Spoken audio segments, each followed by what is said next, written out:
Getting ready to work on the Jeep again. Surprise, surprise. Let me show you what we got going on. Last winter this happened. That's the muffler. Kind of looked like it's a aftermarket muffler because it had this weird clamp on it. And then the pipe was also all boogered up, like someone didn't know how to install a muffler. So when it come off, it's kind of been loud. Not too bad. But I bought a whole entire exhaust off of Amazon for relatively cheap. And this will work for either a 2-door or a 4-door. But it's basically all correct. And I got to get the old pipe out, which has some bolts in it. And I'm gonna try to use this saw to cut the bolts, and if that don't work, I'll get a grinder out and use it. But basically I got to take the old exhaust out. The only thing that's off so far is the muffler, and I don't know how well you're gonna be able to see underneath here. I left the muffler hangers in place, and I've got the pipe kind of wired up. But we'll get it done. That's all that matters. I'll bring you along for the ride, probably on time lapse.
Okay, as you can see, we got this off, disconnected up here at the pipe. I basically used, well, let me get out from underneath this to kind of show you this. And I basically use a grinder to cut through the clamp. Once I cut through the clamp, I use a chisel and a hammer to spread the clamp open. Once I got the clamp out of the way and the pipe hanger off, the rubber pipe hangers off, then it was just a matter of loosening up the joint around the pipe in front and wiggling the pipe back and forth until it slid off. And now the problem is I got to jack the back of the Jeep up because I can't slide the pipe back far enough because it's actually hitting the track bar. So I'll get the Jeep jacked up, and while I'm doing that, I also got to switch batteries. So what's the next steps? Well, I got the jack underneath there. Got a jack stand under the frame so that way I could let the differential down. Gives me some space back here and some clearance to get this exhaust out. So that's going to be the next step. Take the exhaust out, get the rubber hangers off of it, and then we'll start putting it back together.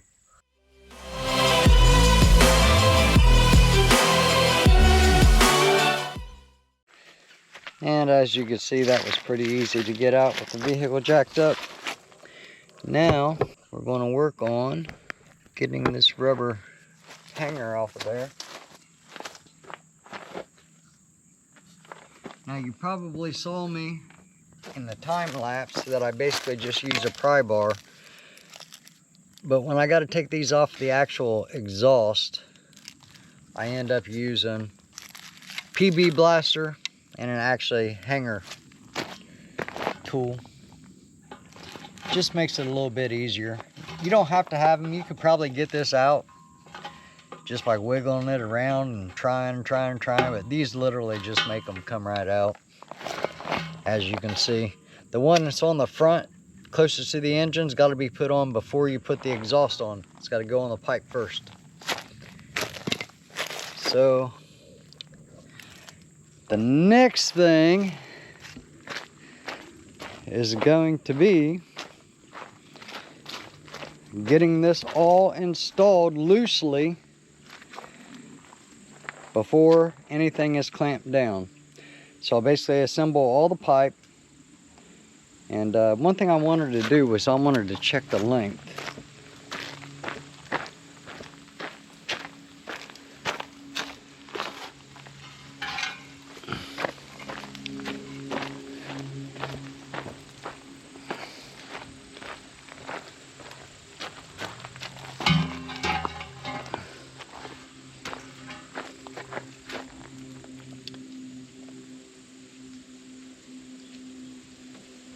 Kind of see there.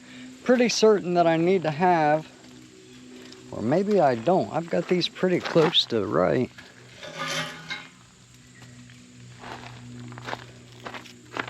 Maybe I don't need that second extension right there. It's kind of hard to tell. That's why I got to install it loosely and then see. And these are all the clamps and stuff that it come with. I probably ought to make sure I got everything here I'm gonna need. There's just a regular style clamp, another regular style clamp, another regular style clamp, another regular style clamp, and another regular style clamp. Well, I should have plenty of clamps because I only need 1, 2, 3, 4, unless I have to use that little short piece, and then I need 5. So got all 5 clamps. Looks like I got the 2 nuts, 2 nuts, 2 nuts, 2 nuts, both nuts. So it looks like they've got everything. Let's get started back together. I'm putting this on time lapse.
Well, I think this is probably one of the easiest exhausts I've ever put in. And not really any gotchas. It's in here. I mean, it's a pretty solid exhaust system. The only really gotcha you got to watch out for is to make sure when you're back by the sway bar where the muffler's at, make sure you got clearance between the muffler and the sway bar, which is why I lowered the Jeep back down on the ground before I went in and started to put the clamps on.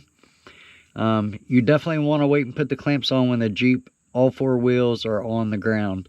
If you do it with it jacked up, there's a good chance you're going to hit the sway bar. And that was really probably the only place back there that looked like I was going to have problems was the sway bar. So do that and you should be good to go. Now, that was super easy to do. Now let's see what it sounds like. One other thing I wanted to say, I started on this at 1:38 and at 2:30 I took a 30-minute break just because I was getting hungry. So that means I come back out here at 3 and now it is 3:56 and I'm basically done. So it was about 2 hours, give or take a few minutes. 2 hours to install this front to rear. Easy peasy. This is really one of the easiest exhausts I've ever installed. Let me go get the keys so we can hear what this thing sounds like. And I've got the keys already in it. Oh, that's way better than the way it sounded before.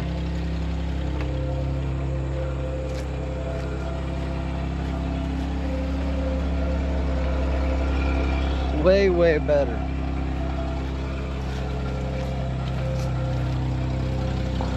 Good deal.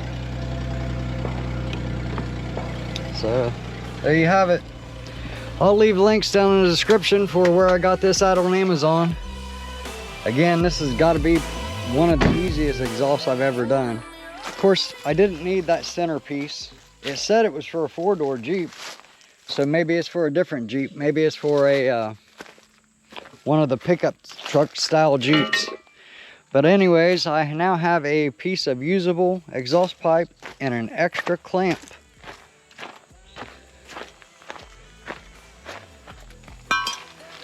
That I can repurpose for something else in the future. Perfect. That's trash. Anyways, let me get off here. Thanks for watching. As always, God bless you. God bless your families. God bless your homesteads.